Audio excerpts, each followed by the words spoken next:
Ang programang ito ay rated SPG. Striktong patnubay at gabay ng magulang ang kailangan. Maaaring may masiselang tema, lengguwahe, karahasan, sexual, horror o droga na hindi angkop sa mga bata.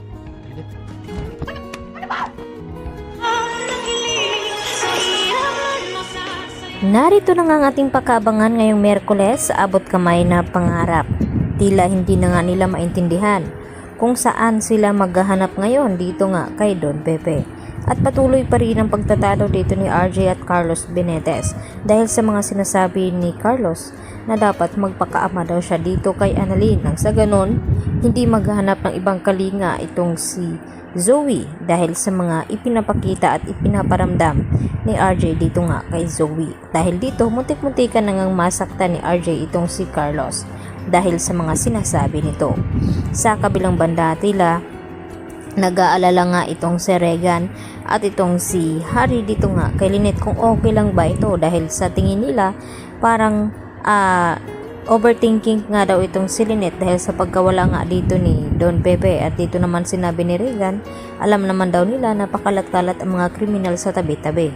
At dito na nga na bumaba itong si Regan.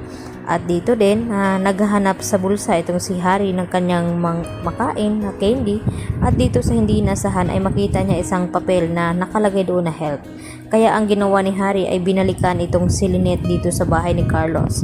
At dito kaya manganganib itong si Harry dahil sa muli niyang pagbalik doon upang iligtas itong si Lynette dahil nangangailangan nga ito ng tulong. At tila nagdarasal naman itong si Lynette at sinabi ni Lynette dito na sa taas na lang daw niya ipinapaubaya ang lahat dahil gusto pa daw niya makasama ang kanyang anak na si Annalyn. Samantala, dito naman nagpaplano ang mag-ina na si Zoe at Moira na dapat hindi daw mahalata nila RJ at Giselle ang kanilang binabalak. Dapat kailangan drama to the high level nga ang kanilang gagawin dahil may pinaplano nga sila dito kay Don Pepe nang sa ganon mabaling ang atensyon dito ni RJ at Giselle na hindi na sila paghihinalaan dahil sila nga ang prime suspect dito ni Giselle, itong si Zoe at itong ang si Moira. Kaya na makausap nga nila ito dito sa Apex ay todo naman paawa Apex itong si Zoe at sinasabi na sasabihin na daw nila ang totoo at nagkukunwari naman itong si Moira na takot na malaman nila RJ at Giselle ang katotohanan.